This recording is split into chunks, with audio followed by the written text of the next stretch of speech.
So I can't chase you for the next 2 weeks to see if you're going to do it. Although let's go there hypothetically. I'm going to follow every one of you around for the next 3 weeks. I'll guarantee I can make you more successful. Many of you are sitting there thinking, I do not ever want to see you again for the rest of my life. Go away.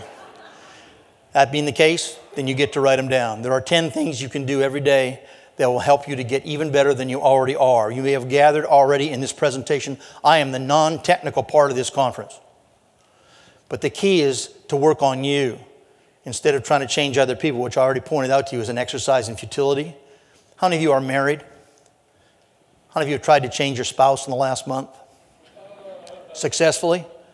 Then stop trying, because we'll check with him if you say yes, you were successful. I did not say change spouses. I said change your spouse. There's a difference. Okay. Change happens all the time. And I've discovered that people only change for 1 of 3 reasons. I'm going to ask you to write them down. Now, I've been watching some of you today. Some of you are writing down what some of the speakers are saying. That's a good idea. So I'm going to ask you to write these things down. You should write things down during a day like this for a couple of reasons. The first reason is you'll remember it longer if you write it down. Lots of good information already, and there's going to be more coming after me. The second reason I want you to write it down is because it fools the speakers up front here into thinking you're really going to do something different. So do it for us, all right? So here's 3 reasons people will change. The number 1 reason people change is because they just get bored. They've had enough of what they've been doing already. Some of you in this room had jobs other than the one you've had now. Isn't that true? Did any of you ever leave a job because you were bored? I've had many jobs in my lifetime. Many times I left because I was just bored. Now, I had one job where they helped me leave. That was different. I had a boss who told me he was opening up my career path. Some of you might want to write that one down and use that later, okay? This puts you in a position known as what? You are never unemployed. You're in between opportunities. But if anybody ever says to you, we are opening up your career path and it's a great opportunity, this is not good news.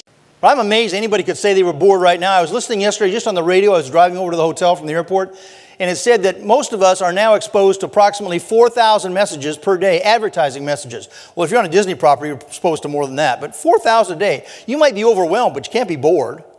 And some people say, oh, it's so boring. If it's boring, then you're also boring. And children say they're bored. How is that possible? How many of you are parents? Okay. Who has children under the age of 5? Where are you? All right. Anybody with more than 3 under 5, which is stupid, where are you? Let's just check that out. That's a good idea. And have you ever had an aha? Who's ever had an uh-oh?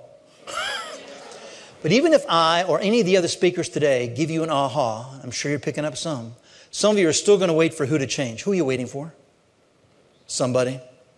Somebody should do something. Somebody should do. Why doesn't somebody do something? Somebody should do something. How many of you are managers or supervisors? Why don't you do something? The company should do something. Why doesn't the company do something? Or even better, the government should do something. As far as I'm concerned, government's already done way too much for me and to me already. I just assume they back off, okay? Why don't you do something? Well, then I'd have to take what? Responsibility. I got so good at complaining, I don't want to stop. Any of you ever work with a complainer? Oh, look at that. Look what they're doing now. That's no good. That'll never work. What's the point of that? That's stupid. It was never like this when Mary was here. Nobody ever tells you they came and took Mary away one day because she was nuts. They don't tell you that part, okay? In the workplace, it's not a problem. Sometimes you have to make what? Tough decisions. But a lot of people don't. What do? They call meetings. Do you know why? Because when you were young, you were told something. When you're as a child, and everything that you were told instantly as a child, everything is still in your head. Did you know that? You forget nothing. Nothing. It's in there. Now, I'm not talking about the time last week when you went downstairs and had no idea where you're there. That's a different problem. I'm talking about the stuff that was told to you, okay? It's all recorded in your head. Little tape recorder right back here. Tape recorder. Boop, boop. Okay, right there. Okay? Now, if you're under the age of 30, well, you probably have a compact disc or an iPod in your head. A couple of people in the room working on 78s, but that's all right. I mean, really. And the younger people are thinking, what's a 78? It's like a big vinyl frisbee. Never mind. Followed by smaller ones with annoying plastic things you put in the middle. Remember 45? We won't even talk about 8-track because that was just bad technology. But you don't think you got stuff in your head? I'll guarantee you do, because if you ever go out for lunch with somebody you don't know, your mother will click on, what does she say? Get your elbows off the table, don't eat fast, and don't speak until you're spoken to. See, we got lessons that were burned into our brain. Some lessons we got have helped us to survive and live this long out there in that big wild world. What were some other messages you heard as a child that have allowed you to survive? Look both ways before you cross the street. Anybody ever hear that one? Both ways. And we've got really lazy. We only look one way. Anything coming? No? Step up? Okay. I was in Australia not that long ago.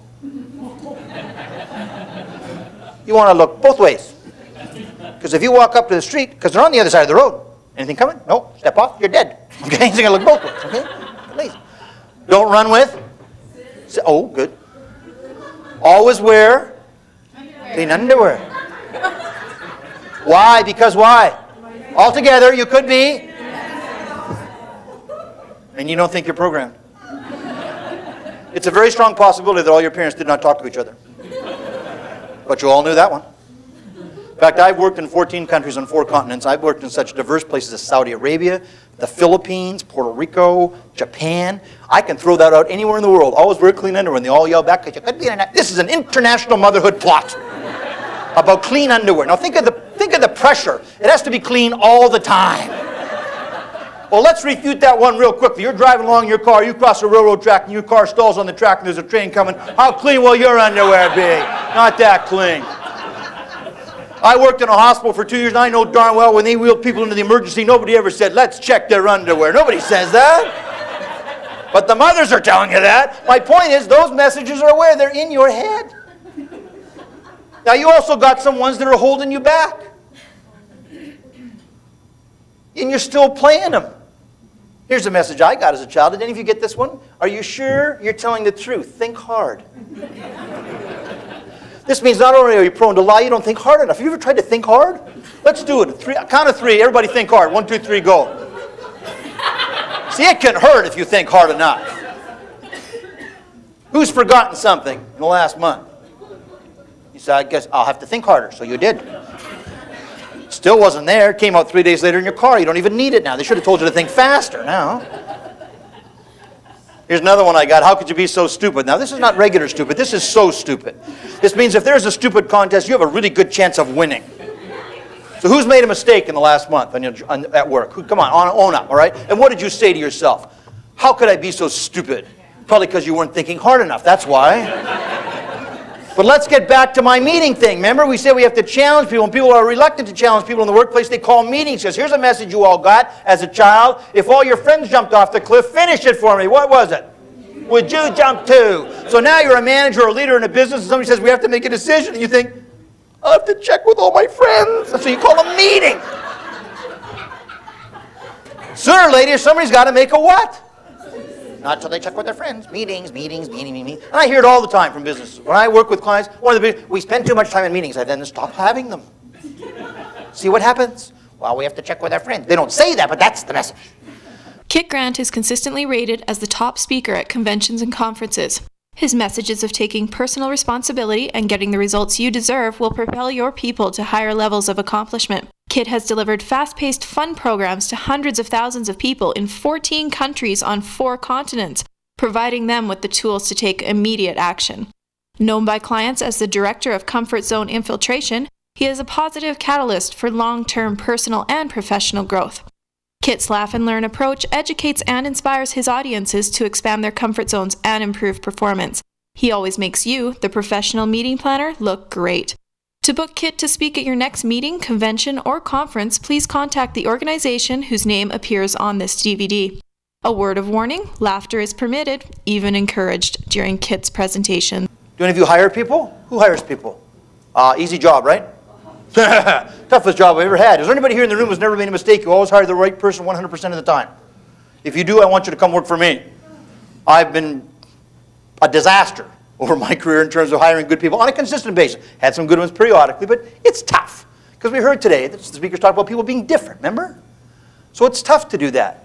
And there's 2 things you always need to remember about hiring. If you do nothing else, because I know some of you are sitting there right now, and I do read minds. It wasn't in the intro. Mike didn't read that, but I do read minds. I really do. Oh, shit. No, I do, okay?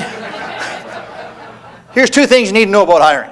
Number 1 thing you need to know is that the source of most of the creative writing in the world is on resumes. Second thing you need to know is some people are just good at interviews. Who's ever met one of those? You get them in the interview and you think, oh, yes, oh, Well, it's about, finally, all right, we got her. And you hire that person, you put them on the job, and less than 2 weeks later you go to the same person and you say, do you have a twin? Who's the person I interviewed? Sure as heck wasn't you, okay? So there's two things you need to know. One of the mistakes I used to make when I hired people was I only hired people that I liked. Why did I like them? Just like me. Which meant I just cloned myself. It also meant one of us wasn't necessary, and I was always worried that it was me. If you like your staff, that's an added benefit. That's not why you hire them. You hire them because they bring to the job strengths that you do not have, thereby make you look good, so you get to keep your job. Isn't this complex? Now, I had a person recently that said to me, I totally disagree with that. I said, what do you mean? She said, I do not hire good people. I thought, well, there's a claim to fame. I said, I don't understand. She said, I don't hire good people because they don't stay very long. Now, think about that. What would you rather have? A good person for 2 years or an idiot forever? Which one would you rather have? Now, within the input side, that's the only place you have any control. And there's a number of things that you have control over. The first one is your personality. How many of you are nice people to know? I will ask again. How many of you are nice people to know?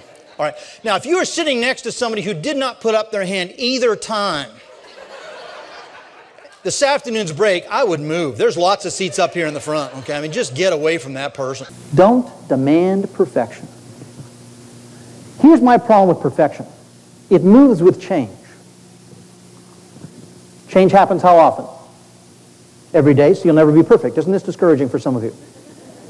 How many of you currently are or ever have been a perfectionist? Get over it. I saw some perfectionists this morning. Interesting behavior. Yeah, suck it up. Marnie said so. Interesting behavior this morning during the exercise session. Because I watched the toothpick up here giving directions.